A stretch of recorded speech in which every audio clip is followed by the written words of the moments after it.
आज म तपाईँहरूलाई घुमाउन लाँदैछु भोटे चौर। यो चाहिँ मिनी इलाम भनेर पनि चिनिन्छ, सिन्धुपाल्चोकको भोटे चौर। हामी चाहिँ पब्लिक गाडीमै गएको थियौँ। यो नारायण टारको बस पार्कबाट चाहिँ हामी भोटे चौर जाने गाडीमा गयौँ। यो बिहान चाहिँ 6:30 बज्यो, 7:30 बज्यो अनि 8:30 बजे जाँदो रहेछ गाडी।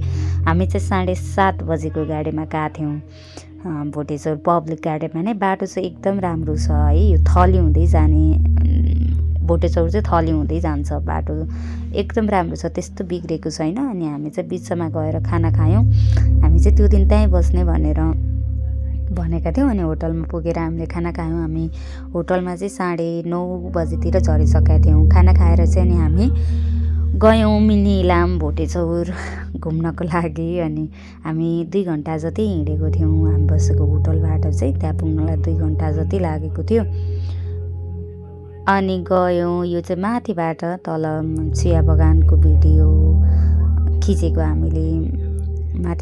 टपमा पुगेर चाहिँ चिया बगान चाहिँ यो चिया भन्दाखेरि पनि बिचमा अरू यो झारहरू उम्रेर बनमराहरू उम्रेर होइन, त्यति धेरै राम्रो देखिने चाहिँ थिएन। अनि यो चिया पनि यो काटछाँट गरेको थिएन। अनि त्यही भएर त्यति धेरै राम्रो चाहिँ देखेको थिएन चिया बगान। तर अब घुम्नको लागि एक दिन गएर तपाईँहरूलाई रिफ्रेसमेन्ट गर्नको लागि चाहिँ राम्रो नै थियो। अनि त्यसपछि यो चिया बगानको भित्रभित्र यस्तो फोहोरहरू थियो होइन। अब यो व्यवस्थापन कसले गर्ने हो, राम्रोसँग गरिरहनु भएको थिएन या के थियो, यस्तो फोहोरहरू अलिकति जताततै थियो। घुम्न जानेहरूले पनि अब जताततै मिल्काउनु भएको होला। यस्तो छ चिया बगान चाहिँ भोटे चौरको मिनी इलाम भनेर चिनिने चिया बगान। तपाईँहरू पनि जानुहोला, एक दिन घुम्नु होला अनि त्यसपछि रमाइलो गर्नु होला। काठमाडौँबाट 2 घन्टा जतिमै यहाँ पुगिन्छ। तपाईँहरू बिहान गएर बेलुका फेरि काठमाडौँ नै फर्किन पनि भ्याउनुहुन्छ।